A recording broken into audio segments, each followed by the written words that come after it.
Welcome into the Husker247 Podcast. I'm Mike Schaefer, joined by Michael Bruntz, Brian Christopherson here on Wednesday towards the end of May. Nebraska baseball, once again, Big Ten tournament champions. And we are going to start right there. Michael Bruntz, walk us through the week that was for Nebraska baseball. Yeah, does Nebraska... it's probably uncouth to do this, but does Nebraska send like an edible arrangements or something to Parker Pico from Michigan State, their right fielder? Absolutely. A fruit basket. Some pears. Yeah, some really nice wind-shorn pears. Mm-hmm. Mackinacs? Is that what it were? What's that? Mackinac pears? Is that what they are? Or I don't know. Like that? You can only get them in Eastern Oregon, and they're oil wrapped. Well, we're familiar. Our company was generous enough to send us some Mackinacs at one point in time. Were they Mackinac? I thought it was Mackinac. I don't know. Okay. I'm not a pear expert. But I think you send some pears to East Lansing, probably. But it's like the butterfly effect of why baseball is such a delightfully stupid game sometimes. Like you drop the guy drops the ball. Nebraska, to their credit, wins it in extras. I mean, there was still some work that needed to be done there, and you run through the tournament. You beat two host teams in UCLA in the finals, and you beat Oregon, who's also hosting. You basically played the Big Ten pitcher of the year to a stalemate on Tuesday in Jurwa from Michigan State. And then you beat Oregon's pitcher, who is probably number 2 in whatever fictional race there is for that award. And, it kind of follows the script of Nebraska baseball getting rolling in the Big Ten tournament when it's in Omaha, where you've got like a few thousand at the first game. And then Friday night, you probably would have had about 7,000 or 8,000 there. That's about what the number was for the 2 games on Saturday, and you get 15,000 on Sunday. And Nebraska basically blows the doors off and makes the NCAA tournament. We'll see what they can do with that. But we haven't talked a ton on this podcast about Nebraska baseball. But I mean, the reality is this is a very frustrating team from the standpoint of like always good enough to compete with teams like Vanderbilt and Oregon State, but never good enough to kind of really get rolling in a way where they were going to contend for the Big Ten regular season championship. So they finally found that extra gear, I guess, in Omaha, and in just in the nick of time with a little bit of an assist from a Michigan State right fielder. Who was your MVP of that week for Nebraska baseball? They didn't win the MVP of the tournament, which my father-in-law was very, very unhappy about. I don't even know who voted. I didn't vote. He was just like, he asked me probably, I don't know, 3 different times on Sunday and Monday alone how that was even possible, that a guy who no-showed the championship game wasn't on the winning team could be the MVP. And I didn't have an answer for him. And he was very upset by this. So I was hoping that you could provide an answer here. No, I mean, there's voting. And super secret ballots, apparently. Media people voted. I had a ballot. I was too busy actually working during the game and looked up, and we were already in the 8th inning and voting closed in the 7th. So I did not. Who would you have voted for? I did not vote for Rock Chalowski. He had a fine tournament, not so much on Sunday. But for Nebraska, is there one? I mean, is it Jackson Brockett? Like, you could probably make a case for Brock Horn. I'm trying to think at the, certainly Gabe Swanson, anytime he does anything, that seems to kind of get the whole roster charged up. And I guess that is kind of the, I asked Will Bolt this back in February. I was like, what is the identity of this lineup going to be? And he didn't have a great answer then. But he said, like, we're going to be the type of team that 1 through 9, we're going to be able to just grind on pitchers. And that was the approach that won them the Big Ten tournament. I mean, they had Oregon's guy up around 80 pitches after 4 innings. And, he was a guy that had just absolutely rolled through the Big Ten the entire season. They did the same thing against UCLA. It was just constant pressure, just like a steady drumbeat of 3-2 counts and just annoying at bats if you're a pitcher. So I think that's the tough part about Nebraska is I don't know that there's just one guy that stood out above everybody else in that tournament. Can I give you the Mike Schaefer MVP award? I don't know if this person's going to receive it. I'm still building the statue for him, or the trophy that I will send by USPS mail here. But for me, it's Luke Broderick. Like his performance Tuesday night gave Nebraska the chance to get the right fielder to drop that ball and then ultimately be in that game. So Luke Broderick was tremendous on Tuesday. And then was good again on Saturday, weaving in and out of jams that he created for himself or that he inherited. And I thought, how many total innings did he pitch? Slightly more than 6, like 6 1/3. He went 3 1/3. I think all these games run together. 6. I think he went 3 1/3, then 2 2/3.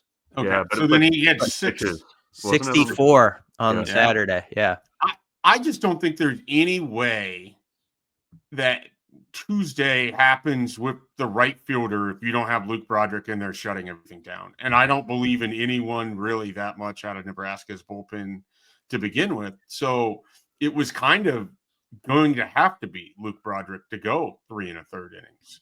And then he had to come in for Drew Christo. And I remember texting you like, I don't know about this. Like you're not going to have him for the championship game. And it turns out that Ty Horn is so good that you didn't need him for the championship game. But I thought Luke Broderick's 6 innings were humongous for Nebraska. And I think it ties into a larger thing here. And that is, for whatever reason, Nebraska gets big performances in that stadium from guys that are just kind of okay for the rest of the year. Like you were talking about how they were grinding at bats against really good pitchers. Hogan Haligso had the best week of his season. Is that fair to say? He had really good at bats. He smashed the ball down the right field line for the double, in a critical situation early in that game. Jackson Brockett has pitched big in that stadium multiple times. Ty Horn had his best pitching performance. Luke Broderick was tremendous in there. We know what Gabe Swanson does in that stadium. Devin Nunez announced himself to the rest of the Big Ten with kind of his big night Saturday night and again against UCLA in the championship game. I just there's something about how Nebraska, I don't want to call them role players, but it's not like their best players are showing up and doing everything there for them. It's the guys that are a little bit further down the list of if you were to rank out who their top guys are. And I think Nebraska's tough because I don't know that they have a very obvious top player, and it's just a bunch of pretty solid guys, but just a really strong performance throughout in that stadium. We saw that last year, and Brian and I have filled in for you and have covered where Nebraska has made runs, and we've seen guys that have had big performances that you haven't seen for the rest of the year. Do you think there's anything to that they're just the chips are down and they can kind of show up, or they feed off of the energy that's in the building, or, they're at home, so there's a comfort level? I just can't explain why Jackson Brockett seems to be the best version of himself when he's pitching in that environment. He's got a little big game to him. Like, he threw really well at the tournament last year. He did the same thing again this year. I mean, when they really needed him.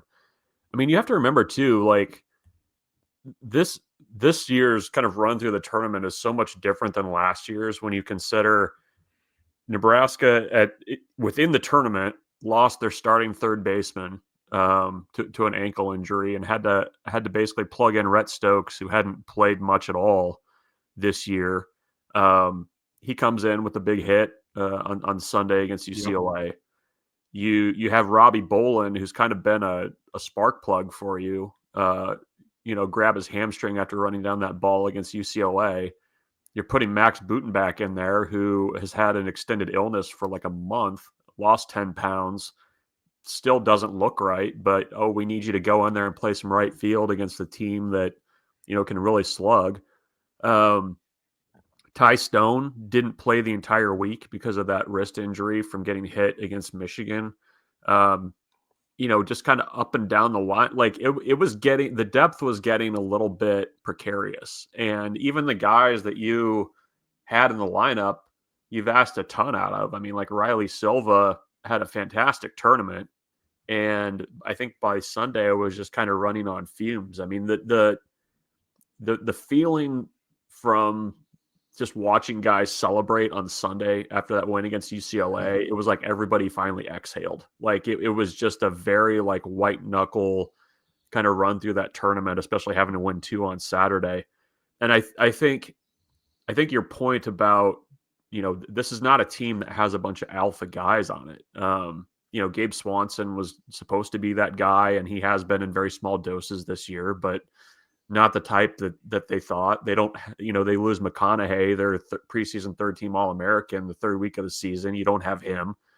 And it's just a bunch of like veterans that at various points in their career, and you can put Will Walsh in this category too, who've just had to kind of step up and do some things. And even Ty Horn, I mean, it's not like he was pitching lights out for most of the year. I mean, the last month of the season, he was really good, but, everything just kind of came together. And I mean, you guys watch enough baseball to understand that, like, sometimes when something like that drop fly ball happens, like, it just kind of, it's like that little, like, galvanizing spark that you need that just, like, perpetuates kind of stupid things and just happening. Like, I told somebody, I think I told Gary Sharp this. I said, if they win the second game against Oregon, I was like, there's no doubt in my mind that they're probably going to win the whole thing just because. You texted it to me. You texted to me the night against Michigan State. Yeah. I have the text. I can pull it up.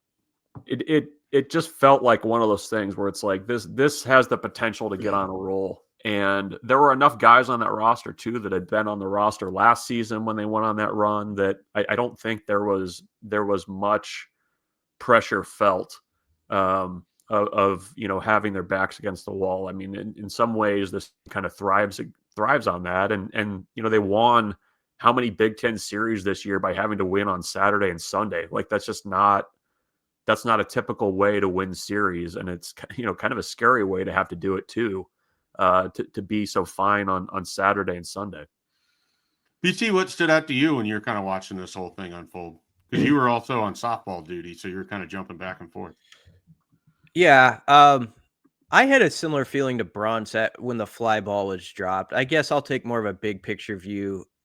Like, it's fun if you follow a team. Like, you could use an NFL comparison, and you're having one of those years where you're like 15-2 and you're kind of taking everybody out to the woodshed.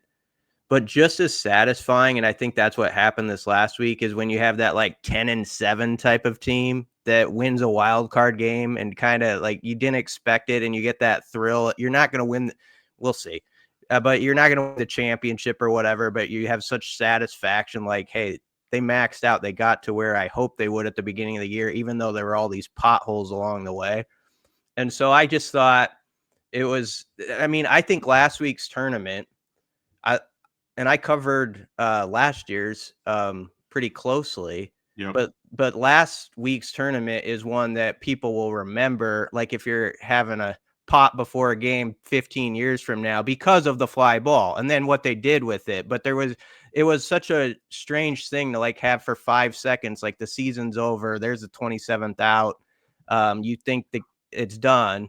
And I remember the next morning I was in Omaha, actually at the hospital. My brother, they had a baby, and there was just people talking about, did you see the guy drop the ball? I think it kind of got everybody like invested in it too. And it picked up steam throughout the week. And obviously the guys felt that too. It's like, we got our break. I think they probably would say they had some bad breaks along the way throughout the year that went against them. And it's finally like, okay, we got one in a big moment. We cannot let this slip through our grips. And that's what they did. Yeah. I mean, they were not on the right side of many of those this year. And certainly that's a big one to be on the right side of, but I think you have to I think just looking at the season as a whole, like you have to like, and I think there will be a time to go back and like try to figure out what the heck was going on. Retrospective. The first month and a half of the season, basically until they came back from California. Like I have a sense of what happened. I mean, Nebraska had to really shift the way they were running things offensively. Will Bolt took on a much larger role with the offense than what he had during the first probably third of the season. But at the same time, I mean, like this team was basically dead on the vine in the middle of March. Like you're 2-7 in conference play coming back from California. You don't have a lot of games left on your schedule that are like, big RPI type games. They did end up beating Oregon State at home 2-3, which I think helped a ton.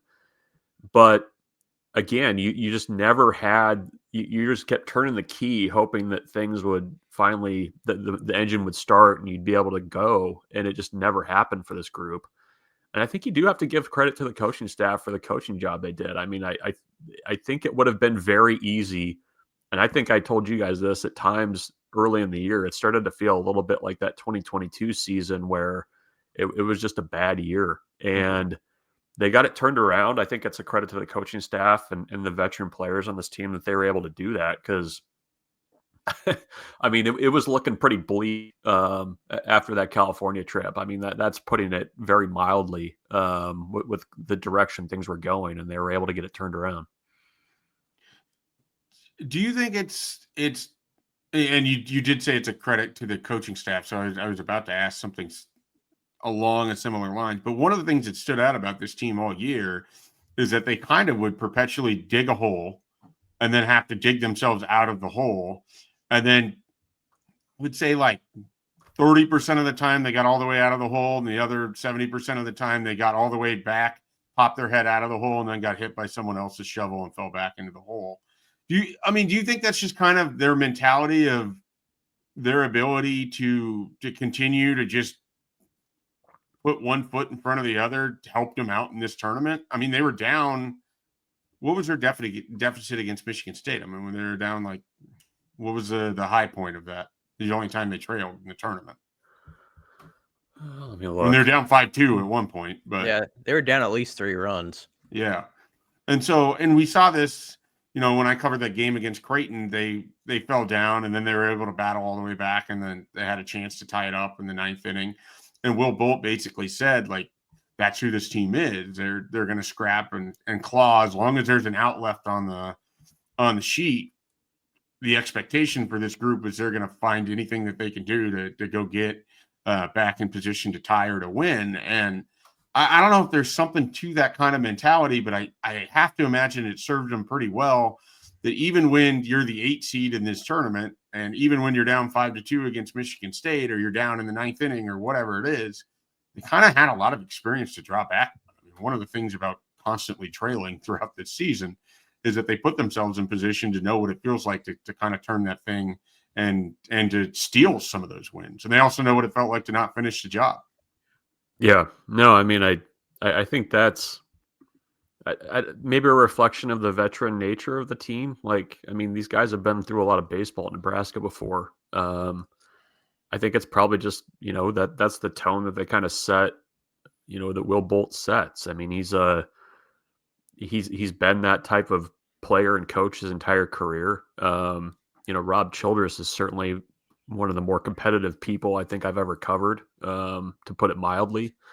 So I don't know. I mean, I just, they did keep putting one foot in front of the other because, they had to win a lot of series down the stretch just to get to Omaha. I mean, that you were still kind of counting wins and scoreboard watching on that last weekend just to make sure that they got in to Omaha, because that was definitely in doubt as well.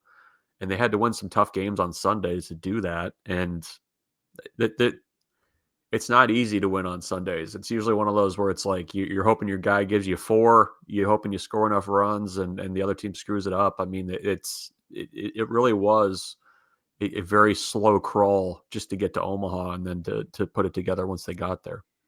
Let's kick this forward a little bit. We don't have to go too deep into it, but as you kind of assess what the region looked like, or the regional looks like for Nebraska. They're in North Carolina. I don't know if Nebraska has played North Carolina in baseball ever. I mean, Just do they one. have just like in a random tournament somewhere, I'm assuming? Beat them, 2004. There you go. So Nebraska has that experience to draw off of when these players were negative years old in some cases. So there's that. What do we know about this? So you get North Carolina, you get Oklahoma. Those are your 1, 2. Nebraska's the 3, and then I believe Holy Cross. Is that right? Yeah. Who Nebraska 0-1 against all time. So there you go. Some good, some bad coming out of that regional historically, and then a lot of Oklahoma, which I think Nebraska probably has a decent record against.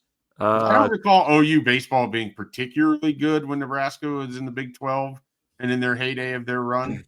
250 plus meetings between the two. Yeah, so there you go. It's an interesting regional because both of these, the Oklahoma and North Carolina, with apologies to Holy Cross, they're not like the big like SEC type bopper teams that like Nebraska saw last year in Stillwater. But they're two teams that can really pitch the heck out of the ball. Like North Carolina as a team has a sub-4 ERA. They had the ACC Pitcher of the Year. All 3 of their guys that they throw on the weekends are elite arms. So that's something that if Nebraska gets through Oklahoma on Friday, they're going to have to contend with. Oklahoma itself, though, there's a little bit, I think, kind of an interesting back and forth at play there because, as you guys know, how you set up your pitching for the regionals is key with actually winning the thing, especially if you're not the top seed. Oklahoma has a projected first rounder in Kyson Witherspoon as their Friday night guy. Throws close to 100, just insane numbers. It's at least after Oklahoma found out their draw, there was some question about Witherspoon, whether he would go on Friday against Nebraska or if they would save him to try to get North Carolina, which, I mean, if you're trying to win the regional, you probably need to have your top guy to beat North Carolina. So the matchups in that one are going to be pretty fascinating, I think. Nebraska at least has the type of offense, I think, that can potentially wear on those types of arms. They've seen really good pitching against Vanderbilt, Oregon State, against LSU, Oregon, Michigan State. I mean, they've seen those types of arms and guys throwing 100. And I think a matchup that would scare me more is if it was the type of game you're like, okay, Nebraska needs to go in there and win this game 14-12. Like, I think a game that's more of like the 5-2, 6-3 type thing, I think benefits Nebraska more. Not saying that they're going to win it, but I feel at least a little bit more reasonably confident that Nebraska would hang in there and potentially win a game like that versus like, hey, we need to go in there and play guerrilla ball and score double-digit runs. Like, I think that's just a really tall ask. I know nothing about anything, but just the feel of last year getting the Florida team that nobody wanted in their region and knowing what all of those guys look like, and then watching as that played out where another long-legged 6'3", left-handed hitter was just pelting the ball off of the, small field that Oklahoma State plays in. It felt like almost kind of a win that Nebraska's SEC team in their regional is Oklahoma, whose kind of resume feels like they're coasting off of the fact that they did okay in SEC conference play, but there's not like a lot to get excited about with them. And it's not to say they don't have good players. It's not to say Nebraska is going to definitely beat Oklahoma, but it is a very different feel than getting a Florida team where, Jack Caglione is the talk of Omaha once again. The baseball talk of Omaha, as he is tearing things up for the Storm Chasers, and everybody's wondering when he's going to come up to provide some life for the Royals offense. And you knew that guy was going to be in the middle of the order, and every time he came up, there was going to be runners on base. And so I just don't think Oklahoma has that. I don't know that North Carolina has that. And I feel better about Nebraska in a scenario where they are going against other teams' top pitchers after the success they had against UCLA and Oregon and Michigan State's guys here in the last week. And then the other thing is the way they schedule, as you said, really kind of allows Nebraska, I think, to see better pitching than maybe some teams do, certainly coming out of the Big Ten or northern teams, if you will, because of how many games they play against the aforementioned Vanderbilts and Oregon States and everybody else. I mean, the way Nebraska schedules, in theory, should benefit them this time of year. And I think it did in the Big Ten tournament. Yeah. And you're going to need the last thing then we can move on, but you're going to need a big Brockett pitching performance. You're going to need Ty Horn to give you a 6 or 7 if he can, or Walsh or Timmerman or whoever. Like you to give yourself a chance in regionals, you need somebody. You can't go to your bullpen in the 3rd inning, like that's just a really, really hard way to live. I mean, even going back to like that 19 regional where you had Matt Waldron give probably one of the more underrated pitching performances of the last 25 years with Nebraska.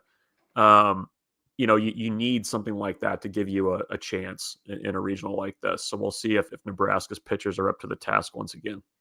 Should Darren Erstad have went with Shea Shanneman?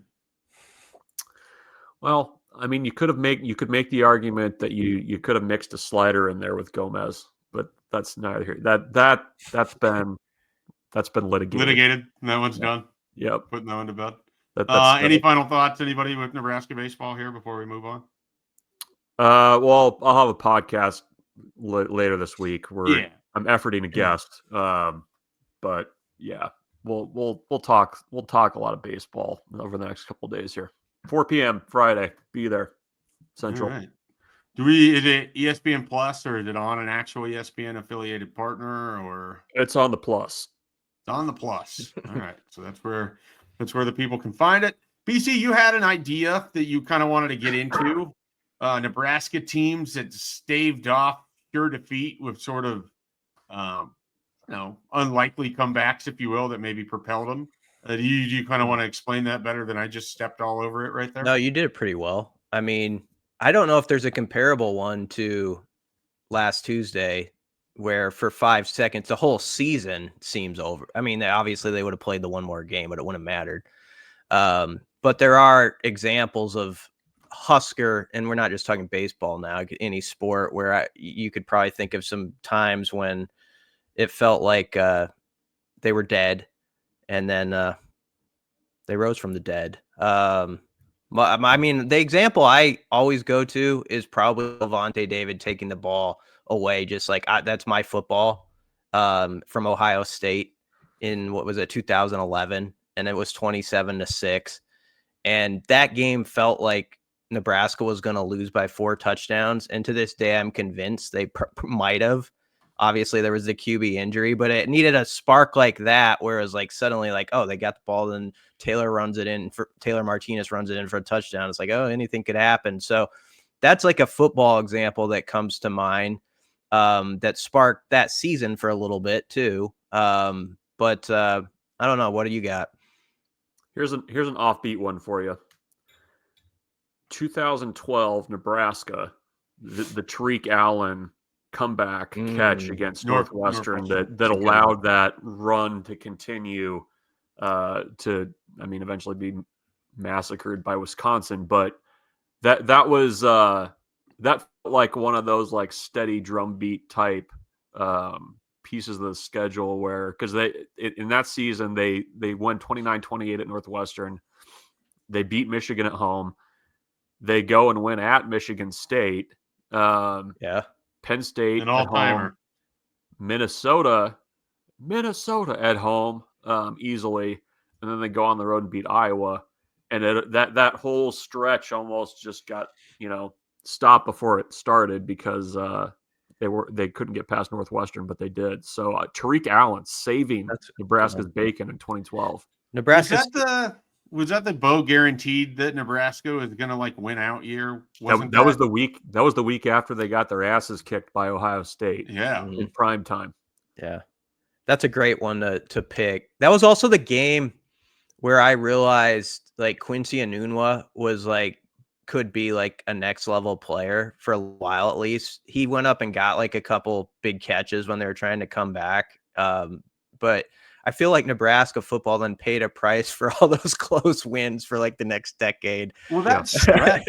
So that stretch with Northwestern, Michigan State, Penn State.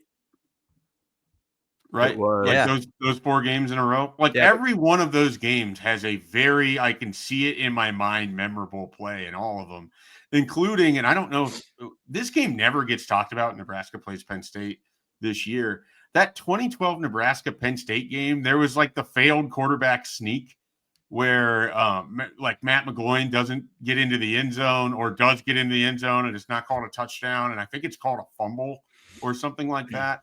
And there's like this big review and the Penn State beat writers were losing their minds in the press box. Like that is sort of one of those coin flip moments where it ends up going Nebraska's way and you kind of forget about it. But that whole stretch, I mean, the Michigan game, they sure could have lost up in Ann Arbor. It took a superhuman effort on that. The Michigan State game, they were trailing, and I actually thought it was the second half was one of the best performances of Taylor Martinez's career. I think that game encapsulates the entire Taylor Martinez experience.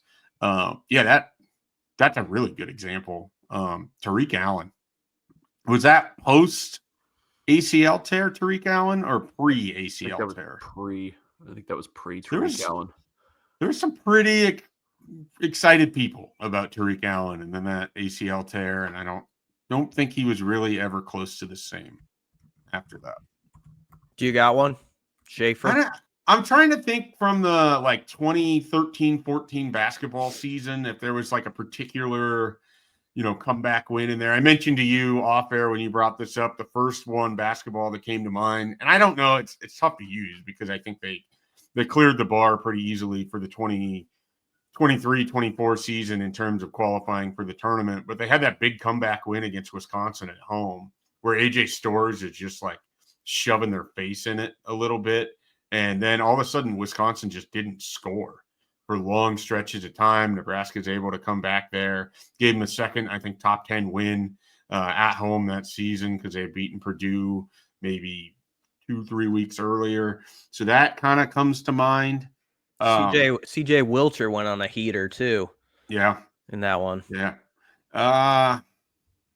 Trying to think if there's other sports examples.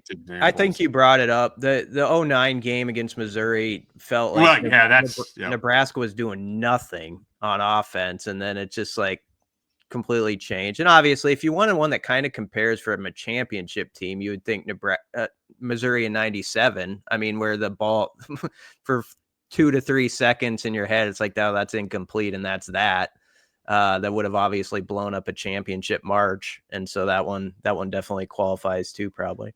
Did Missouri 2009 get disqualified though because they followed that up with one of the all-time stink bombs in Memorial Stadium history with the Iowa State loss and Paul Rhodes being so proud? Yeah, that and then they followed that up with the Texas Tech loss, where that was the only game that year where they kind of got their ass kicked, 31-10. Yeah, so the Missouri works in the one game setting. It doesn't work in terms of like propelling them forward. I think Brunch's Northwestern fits better.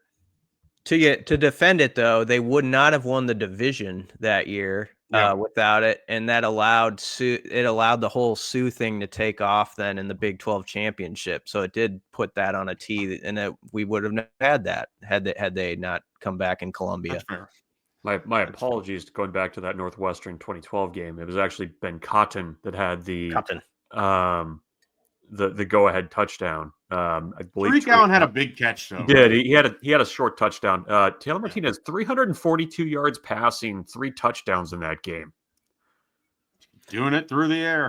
The Cotton touchdown came. They were trying to call timeout before it, and Bo didn't get it.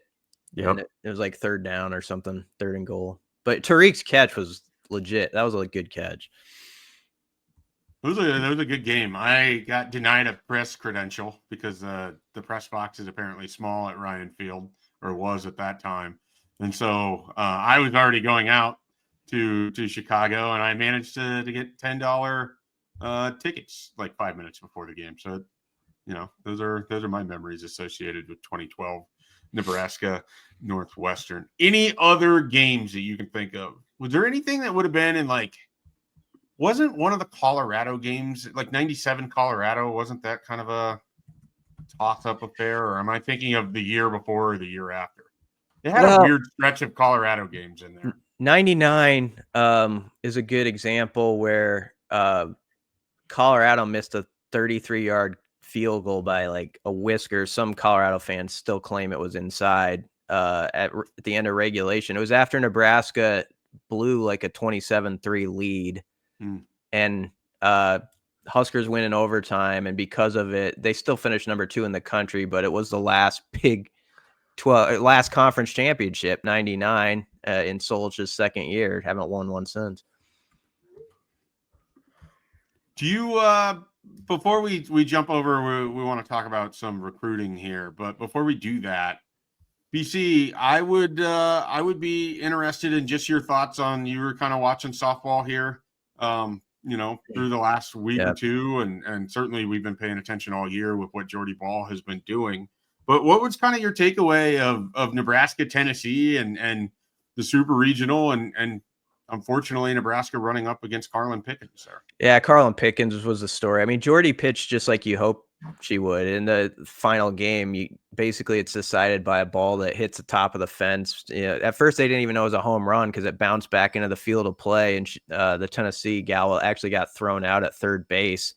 That's the winning run. Nebraska just could not get that one clutch hit, and I felt like Saturday's game too, they were kind of scuffling, but they had a chance in the final inning with runners on second and third. And if they get that, I don't remember who hit it. They got a piece of it, but they flew out. And if Nebraska gets a hit there, obviously it's over. But when they didn't pull it off there, I thought this is going to be tough, because it did seem like Carlin Pickens, and I'm not acting like I'm an expert on her career, but she's good. I mean, she can throw it harder than anybody, and I think this team's going to be back though next year, and add a piece or two on offense, and you would expect that they'll have a great shot to make the WCWS with Ball returning for one more. Yeah, I anticipate there to be a lot of excitement for the upcoming softball team in 2026, just based on I'm guessing they're going to be involved in the portal and trying to bring somebody in and all of that, and certainly Jordy Ball's last go around too. So that will be a lot of fun to watch. All right, let's kind of finish up things here. Recruiting. Nebraska will not have any official visitors this weekend. Some schools are going to have some people. Nebraska's sort of big official visits start on June 5th, actually, the Thursday.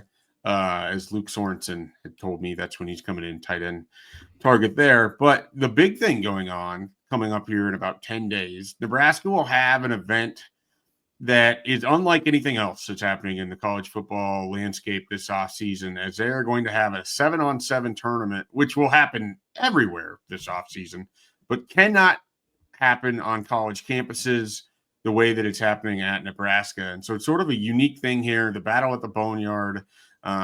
Nebraska anticipates that they're going to have, looks like 14 to 16 teams involved in this thing from all over the country. I think that's the thing that's remarkable, is you have teams that are coming from Miami, Atlanta, from Mississippi, from Texas, from California, from the Pacific Northwest. You're going to have a couple local teams who are going to get their opportunity to try to prove that, players in the state of Nebraska can match up. You're going to have the best players from Indy or kind of the Midwest area over there as well. And so just kind of a cool event that Nebraska is putting on, that I have been very critical of how Friday Night Lights feels like it is basically dead, that it's no different than any other camp setting that they do, that it doesn't get the same level of player that it used to under Mike Riley or maybe even the early days of Scott Frost. This feels like a revitalization of a similar idea, and I think this could be really big for Nebraska, because these guys are all going to be coming in. They're going to be in Nebraska's facilities. They're going to be eating at Nebraska's training table. They're going to be on Nebraska's campus. They're going to be playing in front of Nebraska fans. It's a free event to attend. If you got nothing going on June 6th, you can show up in the afternoon and watch as they get going there, or you can show up for the championship games in the evening. So it's a really cool opportunity for Nebraska to have a bunch of talent that may not otherwise get to campus ever check out Nebraska for at least the first time, or for some of them 2, 3, 4 times. And maybe you end up with a few players out of this whole thing. I don't know that they're just going to get immediate commitments because of it, but you're certainly putting Nebraska and elevating it. And if they pop off as a team this fall, they could really utilize that event that's coming up next Friday. What are you guys making of the battle at the Boneyard? Yeah, it's an interesting concept. And it's, I think, a smart move to kind of leverage the ability to do it. Because, I mean, it's technically a camp, and there is going to be some teaching that they're going to do. But, I mean, what it essentially becomes is just one huge unofficial visit for, like, 50 4-star athletes that are coming in for this thing. Like, it's a really big deal. In a way, it almost kind of feels like, Friday Night Lights. There were some years where there were some guys there that you kind of had to take notice of. Certainly, but it feels like, just the amount of star power and talent that's going to be there. I mean, it's going to be interesting. I know everybody not everybody, but I know some people kind of roll their eyes at 7-on-7, but I mean, it's a big deal, and there's going to be a lot of skill position talent in town for this thing. 7v7, I think, is fun to watch. I mean, if you go to a camp setting and you're just in the stands, by far, like, the most intriguing part is near the end. If, like, you let some guys run routes against each other and go mano-a-mano. Obviously, I think our favorite example for Friday Night Lights was when Micah Parson is lining up and running routes and scoring against 4-star cornerbacks. But I think this is actually more interesting because they're keeping score, and there's a lot on the line. These guys have a lot of pride in it, and the South Florida Express team that's coming in. I mean, the who's who list of, like, players who have affected college football through the years, like, came through that program, like Ohio State's top receivers that, those guys were there. And so it's nothing but beneficial to Nebraska. And I think it's a good example of looking for that next thing. Rule always talks about this. In Osborne era, they were really good about, like, where do you get that advantage over the field? And it used to be strength and conditioning, or you try to do it with your nutrition or whatever. And this is just one of those alleyways where maybe you get an edge over somebody. And I'm sure there's going to be copycats of this now going forward, but you set the tone with it. And if it's a success, you'll have teams that want to come back and do it again. And it really feeds itself then. Yeah, I think if this goes well, and I don't really have a reason to think that it won't, unless a bunch of teams pull out late and then you're kind of scrambling to backfill. And it seems like they won't be dealing with that. But if this goes well, what's going to happen is you're going to get a bunch of copycat variations. So the fact that Adidas is involved with this, I think, is big because it helps promote it. It makes it seem bigger than, just a random school throwing on a camp somewhere or throwing on a 7-on-7 somewhere. And so I think, this could be something that they have an opportunity to kind of build off of. And like you said, I mean, there's an opportunity to really get to watch some really talented players. 7-on-7 football isn't for everyone. You're going to get people who don't want to participate just because of that. But, Brunson's been in that environment. I'm sure BC has watched plenty of 7-on-7 as well. You can still see some incredible catches and plays and just baseline athleticism. And, it's like anything else. It's competition. When it's good, it's going to be really good. And so we'll see how that all goes for Nebraska and if they're able to benefit from the recruiting side of things. But it's never a bad thing to have top talent on your campus. And so I think that's, the important thing here is it's just continued exposure for Nebraska football. And if they're able to build upon that with some wins in the fall, it gives them people more and more reason to come back and take a look at Nebraska as a program that they want to start their career at, not just a place. And that's the other thing. In the portal era, you could have some of these guys that remember what it was like to go to Nebraska for the 7-on-7 and remember the campus, remember the facilities. And then when Nebraska, they go into the portal and someone from Nebraska reaches out, there's already a connection, a memory, and association there, and they're not having to play catch up. So I think there's only good that can really kind of come out of this event that they're going to have here next week. Anything else you guys want to add in terms of 7-on-7 recruiting? Any of that? No, I don't think so. Brunt's is a no. BC is a verbal no. All right, we will finish. We'll finish this. Troy Dannon was on Sports Nightly talking about a variety of things with Nebraska athletics, and they got to the heart of the matter. I have a lot of people in my life that really care about these things. I personally don't, because I am in my ivory tower on Saturdays for home football games, and I don't have to worry about the crowds and what food and whatever else I'm eating. But we got some concession news, and all of your favorites: Fairbury brand hot dogs, Runza sandwiches, Valentino's pizza. They will all be available at least at Memorial Stadium, where they have changed over concessions to now Aramark. Is that the new concessions provider that Nebraska will have? There's no word on what the prices will be, and I think there's expected to be a bit of a price jump for what concessions are going to be in 2025. But all of these things are back. So that leads me to this. We're going to play a game here. We're going to play Marry, Smash, and Kill between Fairbury brand hot dog, the Runza sandwich, and Valentino's pizza.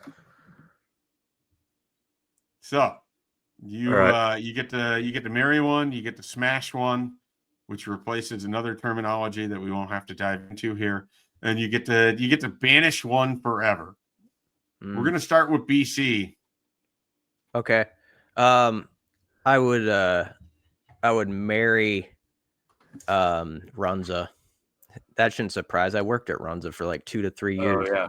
Big ring guy. Yeah. Fring. I'm going to stay. Fring's guy. I have a commitment to them. So I'll marry Runza. Am I supposed to do all of them right now? Yes. I would. Okay, we could just do it where everyone says what they marry. Like, get it over with. Get it over with, Brunt says. All right, I would smash. I think I would smash Val's in that setting. If it were a golf course, it'd be different. I reserve my dogs for golf course. So that's the one I'd kill in this particular where we're at. Yeah. I appreciate you not saying glizzy. I refuse to adopt this terminology that's being used by the youth of today. You think I even know what that means? I don't think that at all. But in case you did, I didn't want you just masquerading like glizzy. Like what's that? What's the definition? It's a hot dog. Oh, they call them glizzies. Huh.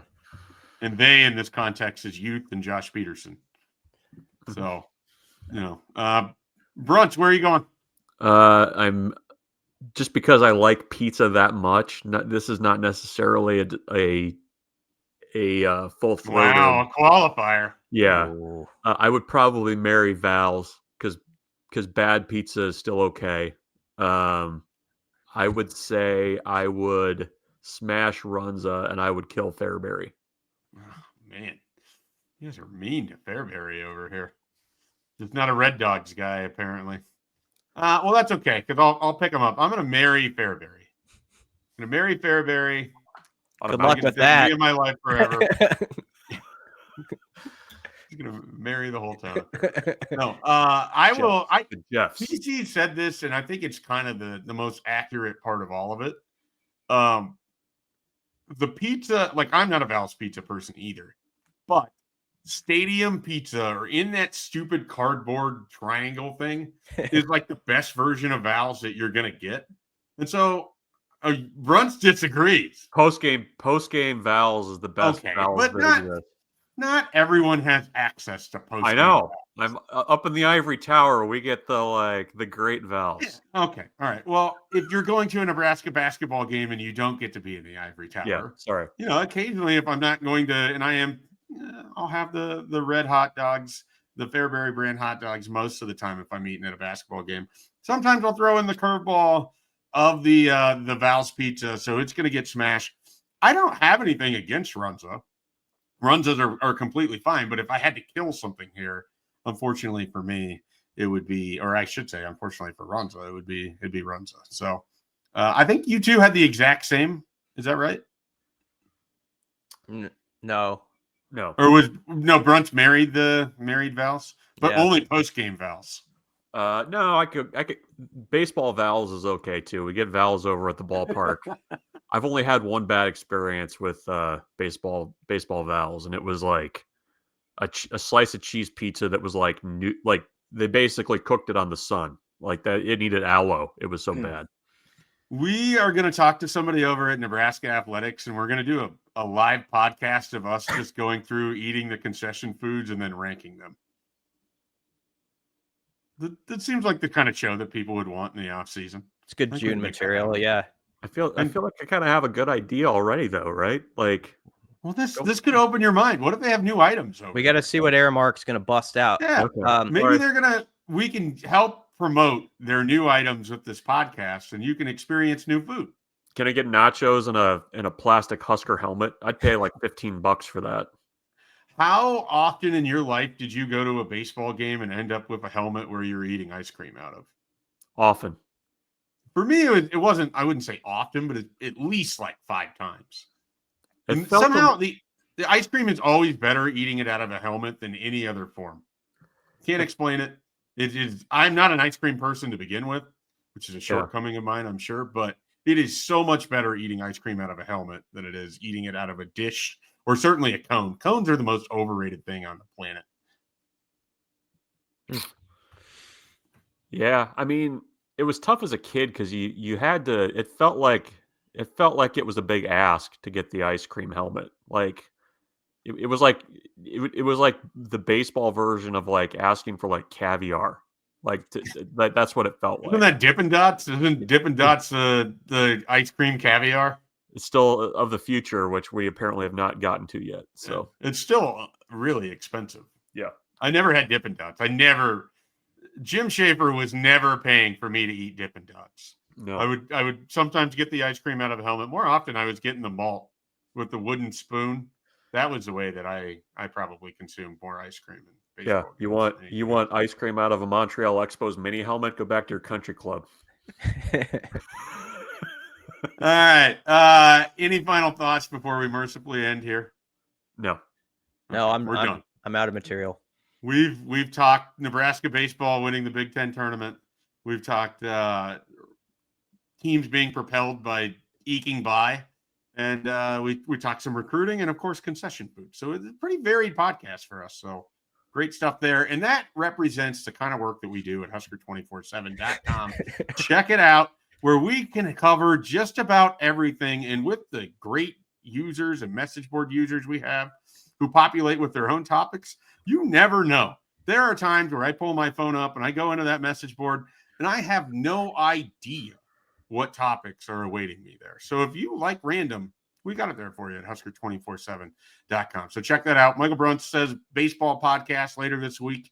So he will be breaking down the Nebraska postseason play a little bit more with the North Carolina Regional Baseball podcast later this week.